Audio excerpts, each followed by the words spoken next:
hapon sa inyo lahat. Ay, gilising ko lang dahil kagaling ko sa Jumaa or sa aming Friday prayer. Uwi na po agad kasi kumilim-lim ang langit. Ay, wala, hangin na langit guys. Nag-umpisa na mag-ulan. Hintayin ko na humina dahil kunin ko yung pinalalari at kakain din ako ng hapunan para may sampay ko na dito. Wash lang kasi yun. So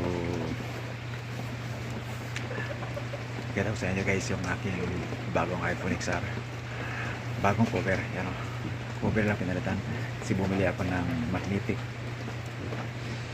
charger. Yung didikit dito, kita ko sa TikTok yun.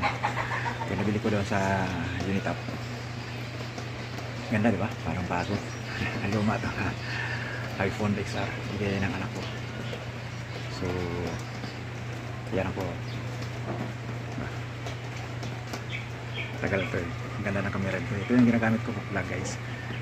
Nasira na kasi itong saksakan kaya naglulus na. Hindi na na-recharge.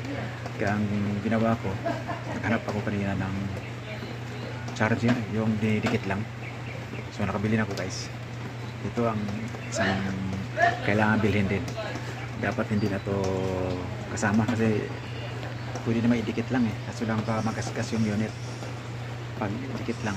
So bumili na ako ng cover tsaka yung ano niya, magnetic na charger. Pakita ko sa inyo guys, patro. So ito yun guys, ito yung ulo, type C siya, tapos ito yung magnetic. Yan.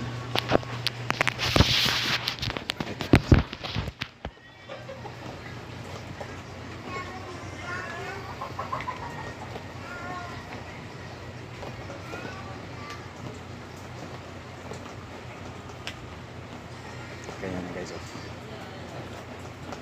Sasaksak na.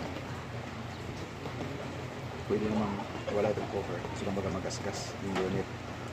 Kaya bumili na ako ng cover. Ang ganda guys, hindi naman kahit sira ito, wala problema. Dahil nga, magnetic. 1,000 na ito lahat guys.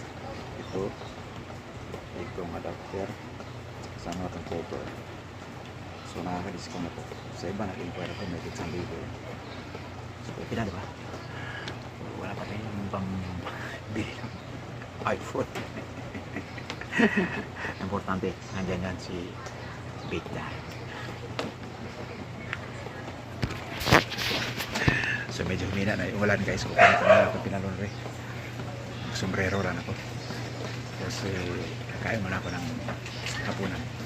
So lang vlog ko sa ito. Nalala siya nang mag-like, mag-share at mag-subscribe sa akin channel, John Cadena TV.